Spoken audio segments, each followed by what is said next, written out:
this man with a pickup truck pulled over and said, "Hey, do you want to ride?" And he said, "Yeah, sure."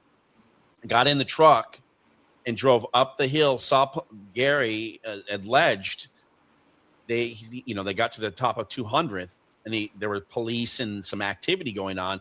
The guy was like, my buddy was like, "Hey, I'll get out of the car here," and he was like, "Okay, cool." Got out of the car, and then weeks later, Ridgway was arrested for suspicion or whatever, like the DNA and all that. Yeah, it's like, yeah, that dude like picked him up.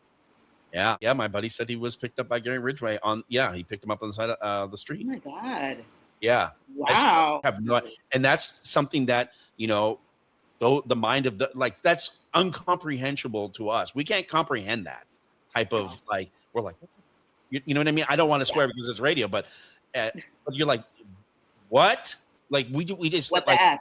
yeah, you just Yeah. cannot comprehend that.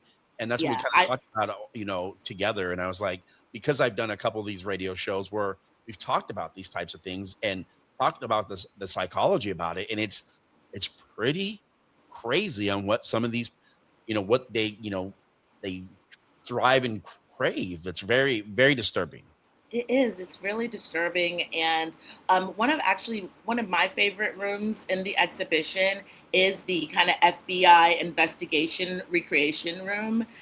As a journalist, I love being in there because I know that that's when the FBI in the 70s, that's when they first started investigating serial killers and they started studying the psychology of the serial killers as well. So it was like law enforcement and psychologists were working together to solve these crimes and figure out the motives, like what's going on here. But no, it's really interesting to see, kind of like how they are putting their evidence together to solve these crimes. We didn't have the technology then that we have today.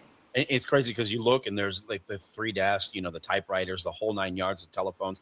It really does. It was really done well, very done well, giving you that opportunity for a lot of the younger generation that don't really have any clue what that even would look like back in the day.